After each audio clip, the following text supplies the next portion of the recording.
The year is 1529. A cold rain falls on the walls of Vienna. Inside the city, exhausted defenders count their dwindling powder by candlelight, certain that dawn brings the end of Christian Europe. Outside, the largest army the world has ever seen waits in the mud. And at its heart stand the Janissaries, the Sultan's white-capped killers, the men raised from childhood for this single moment. Suleiman the Magnificent is one breach away from the gateway to the west. But the rains came early that year. The roads turned to swamp. His heavy siege guns, the cannon that had shattered the walls of Constantinople itself, sank somewhere in the Balkan mud and never arrived. So Suleiman, his supplies rotting and winter closing in, turned around. He went home. But what if the rains had held off just 3 more weeks? What if those great guns had reached the walls of Vienna? This is the story of the timeline where the Ottoman Empire did not stop at the gates of Europe, where it walked straight through them. To understand what almost happened, you have to understand what Vienna truly was. It was not just a city, it was the lock on a door.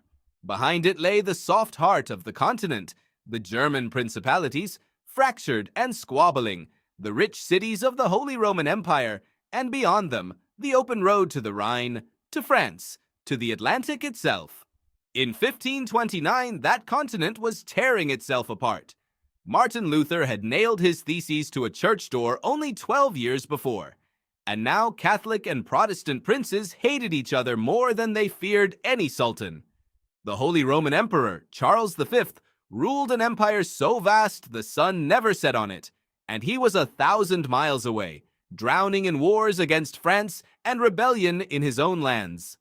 Vienna was defended by perhaps 20,000 men. Suleiman marched with over 100,000. The only thing that saved the city was weather and time. Now take the weather away. In our timeline, the siege lasted barely 3 weeks before Suleiman withdrew. But in this one, the great guns arrive. The bombardment begins in earnest. The walls of Vienna were old, medieval, never built to withstand Ottoman artillery. The same artillery that had ended 1,000 years of Roman power at Constantinople in 1453. The breach opens on a gray October morning, and through it pour the Janissaries. The defenders fight street by street, but they are outnumbered 5-1 and facing the most disciplined infantry on earth. By nightfall, the imperial banner is torn from the cathedral spire. Vienna, the eastern shield of Christendom, belongs to the Sultan. The news races up the Danube faster than any army, and it changes everything. Suleiman does not stop to savor the victory. He understands what his ancestors understood, that an empire is a shark, and a shark that stops moving dies. He winters his army in the conquered city, and in the spring of 1530, he marches on a Germany too divided to unite against him. This is the divergence that rewrites the map. Because the German princes, faced with annihilation, do not rally to their Catholic emperor. Many of them are Protestant. Many of them despise Charles V more than they fear Suleiman. And the Sultan, a shrewder politician than any king in Europe, offers them something Charles never would: tolerance. Keep your faith. Pay your tax. Bend the knee. Live. One by one, the cities of southern Germany choose survival over martyrdom. By 1540, the Ottoman frontier does not run along the Danube. It runs along the Rhine. Augsburg, Munich, Nuremberg, cities that in our world built cathedrals and printing presses, now answer to a governor in a turban. The call to prayer echoes over the rooftops of Bavaria. Charles V, the most powerful Christian monarch alive, is forced to make peace from a position of weakness, ceding the eastern half of his empire to keep the western half breathing. The Holy Roman Empire, already in the old joke neither holy, nor Roman, nor an empire, simply ceases to exist, and the consequences ripple outward for centuries. The Protestant Reformation, in our world a European civil war, becomes something stranger under Ottoman rule, protected, isolated, frozen in place. The Catholic Counter-Reformation never gets the chance to claw back the German heartland, because the German heartland is no longer Christian-ruled. France, suddenly bordering an Ottoman superpower, does the unthinkable and deepens its real-world alliance with the Sultan, an alliance that, in our timeline, already scandalized Europe.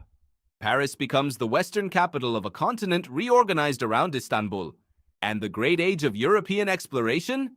It slows. The wealth and ambition that, in our world, sailed west to the Americas instead pours into the desperate defense of a shrinking Christendom. The colonization of the New World stalls for generations. The map of the modern world, the one in every classroom, never gets drawn. The Janissaries, those children of the blood tax, end up garrisoning the banks of the Rhine. Boys taken from Balkan villages now patrol German streets, the spear point of an empire that stretches from the deserts of Arabia to the forests of Central Europe. Now look at a map of Europe today. See the borders. See where the Christian world ends and another begins. See the fault lines that still shape the headlines, the tensions over faith, migration, and identity that run like old scars across the continent. In our timeline, those lines were drawn at the gates of Vienna, where the Ottoman tide finally broke. Twice the sultans came, in 1529 and again in 1683, and twice the city held. Historians still call Vienna the place where Europe was saved. But it was never strength that saved it. It was rain. It was mud. It was 3 weeks of bad weather and a baggage train that sank into the Balkan roads. Empires do not always fall to greater empires. Sometimes the entire fate of a continent, the faith of 100 million people, the borders of a dozen nations, the world you live in right now, turns on nothing more than the weather on a single gray October morning. That is how close it came. And that is how thin the line really is.